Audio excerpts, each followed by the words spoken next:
Nakakatakot naman dito sa may kantin. Walang tao. Kaya nga yung tindera lang yung nandito. Mukhang nagbisita na naman ako dito sa may kantin Nasaan kayong ibang estudyante? Bebang, Iska, Princess, halika kayo rito. May bakanting mesa dito. Sige, Bayang, papunta na kami dyan. Antayin mo kami, Princess. Princess, buksan mo na yung pagkain mo. Sige, bubuksan ko na.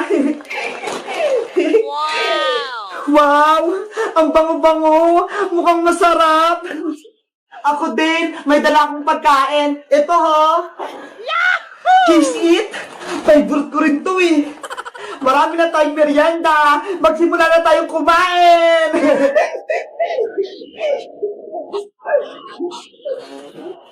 Sarap! Bibilis ako kumain para makarami ako. Sarap! Kumain na kayo ng kumain para maubos natin to lahat. Anong nangyayari sa'yo, Bebang? Napupulunan ako. Gusto ko ng tubig. Oh, no! Wala naman tayong dalang tubig dito Ayun si ate. Nagtitinda siya ng juice. Buko juice kayo dyan. O sige, bibili ako. Iska, bilan mo din ako. Nauuna din kasi ako Okay, antayin nyo lang ako dyan Bibili lang ako sa may tindera. Mukhang bibili na sila sa akin. Pabili po, aling tindera. Ano sa ingining? Anong bibilihin nyo? Pabili po ako ng juice yung paninda. Kasi po, yung kaibigan kong si Bebang, napupulunan. Ay, ganon. Sige, saglit lang. May mabibiktima na naman ako. Lalagyan ko tong inumin na to na pangpatulog para makuha ko yung mga bulilit na yan.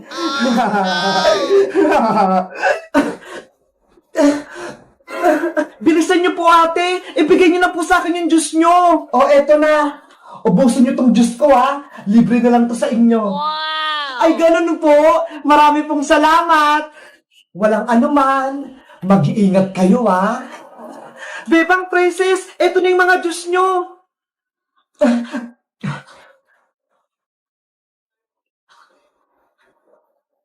Ano? Okay ka na ba, Bebang? Sumakit bigla yung ulo ko. Inaantok ako. Ako din. Bigla kong inaantok. Ha? Bakit? Bakit kayo inaantok? Oh no! Hoy, Bebang! Princess! Gumising kayo! Nakatulog na rin yung mga kaibigan mo! Ano pong ibig niyong sabihin? Gumana ang nilagay kong pangpatulog sa juice na ininom nila. Kaya pwede ko na silang kunin. Akala ko po, tindera kayo sa may kantin. Bakit nagawa niyo po yun? Hindi niyo ba napapansin itong kantin? Walang tao. Dahil lahat sila, kinuha ko na. Nangunguha po kayo ng tao. Kaya kayong apat ang susunod ko ng kunin. Lagot, paano na yan, Boyong?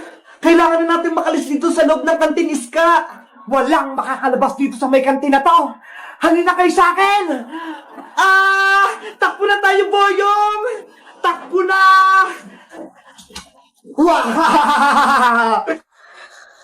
Oh, no. Ang himbing ng tulog ng dalawang bulilit na ito. Sige, matulog lang kayo ng matulog. Para tumaba kayo. Para kapag gising nyo, kayo naman yung lulutuin ko.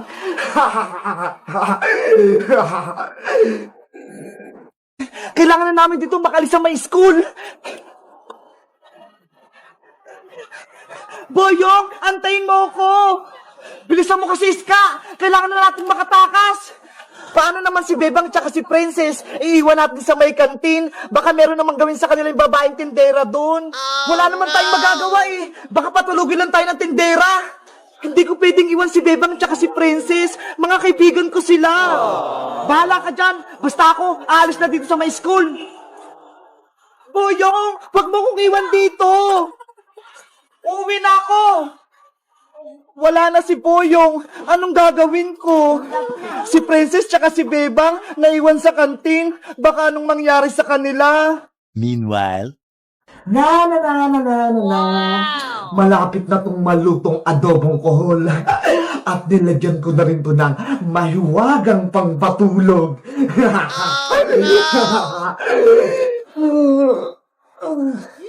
Ay, sakit pa rin ang ulo ko. Si Princess, tulog pa rin. Princess, gumising ka na. Inaantok pa ako eh. Mamaya na, Bebang. Gising! Bilis! Wala na si Ska tsaka si Boyong. Iniwan na nila tayo. Hayaan mo lang sila. Baka naglalaro lang sila dyan sa may labas. Pating chichirya mo, nawala na din. Ano? Nawala yung merienda ko? Nasaan na? Sino kumuha? Kapag usapang merienda talaga, no? Ang bilis-bilis mo. Eh kasi, gutom na ulit ako eh. Bebang, Princess, maganda ba yung gising nyo? Aling tindera, nasa na po si Boyong taka si Iska? Bigla po silang nawala. Naku, bigla silang umalis eh. Tumakbo, iniwan kayo. hindi totoo Ano yan. ba yan? Hindi ba lang tayo ni ginising ni Iska? Iniwan lang tayo dito sa may kantin. Princess, umalis na rin tayo dito. Baka hinahanap na tayo ni Teacher Agnes. Oh, wag mo na kayong umalis. Saglit lang. May niluto akong pagkain na para sa inyo. Oh, masarap to. Wow! May pagkain! Ito, Princess. Kunin mo. Mainit-init pa. Adobong kohol. Ang sarap-sarap naman ito. Adobong kohol. Wag mo na yan kainin. Baka mamaya may gamot yan. Oo nga no. Di ba nakatulog na tayo dahil sa ininom natin juice sa tindera? Hindi nyo ba kunin yung pagkain ko? Hindi ba masarap? Ayaw po namin. Sabi po kasi ni nanay, wag daw akong tatanggap ng pagkain kapag hindi ko kakilala. Ito na po. Ibabalik ko na po sa inyo to. Pwes, kung ayaw nyo, ako na yung kukuha sa inyo. Halika kayo rito! Wag po!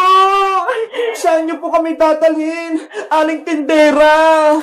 Dadalhin ko kayo sa kusina ko. Kayo ang ihanda ko sa may kantin. Tulong! May masamang tao dito sa may kantin! Oh no! Iska! Si Boyong! Bumalik!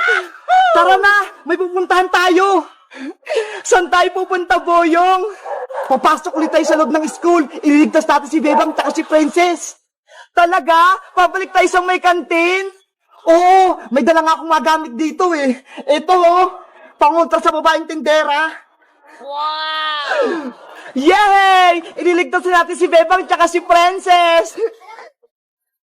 Aling tindera, pakawalan niyo na po kami dito ni Princess. No! Tanggalin niyo na po yung tali namin. Gusto ko na pong umuwi. Tumahimik kayong dalawa. May ginagawa ko rito. Ayaw po namin dito. Bawin niyo na po kami. Mag-antay lang kayo dahil malapit na itong pinakukuluan ko. Bebang, ano kayang lulutuin ng masamang tindera? Tignan mo, may malaki siyang kawali. Hindi ko alam, Princess eh. Pero, kinakabahan ako. Baka tayong lutuin niya. Tama yung hinala mo, Bebang. Dahil kayo ang kukumpleto sa aking espesyal na ulam. Gagawin ko kayong adobo. Nanay! Ayaw ko pong maging adobo. Meanwhile, Bebang! Princess! Nasaan na kayo? Boyong, mukhang wala sila Bebang dito sa loob ng kantin. Walang katao-tao dito. Oo nga eh, kanina pa tayo naghahanap. Hindi naman natin sila makita. Saan kaya sila dinala ng babaeng tindera? Sana nasa mabuting kalagayan sila. Doon natin sila hanapin. Baka kinulong sila doon. a few moments later. Ayan! Timplado ng aking sabaw. Kayo na lang yung kulang, Bebang Princess. Ilalagay ko na kayo dito sa may kawali. Nulutoy na tayo, Bebang. Anong gagawin natin? Halina kayo rito! Tulong! Tulungan niyo po kami! Ska, narinig mo ba yun? Parang may sumisigaw. Tulong! Parang boses yun ni Bebang Shaklala! Sa kusina ng kantin ang gagaling yung sigaw. Pakinggan mo. Oo nga no. Tara, punta natin sila Bebang. Bitawan mo po kami, aling tindera. Ayaw po namin sa inyo. Huwag na kayong pumalag. Ano po bang kasalanan namin? Wala naman po kami ginawang masama. Kayong mga bata, puro mga chichiras, soft drinks, junk food lang mga kinakain nyo. Hindi kayo kumakain mastasyang pagkain. Si Princess po, laging chichirya yung kinakain. Sorry na po, aling tindera. Sa susunod po, kakain na akong masustansyang gulay, pati prutas. Galit na galit ako sa inyo. Mga hindi kayo kumakain ng mga prutas at gulay. Hindi na po ako kakain ng chichirya.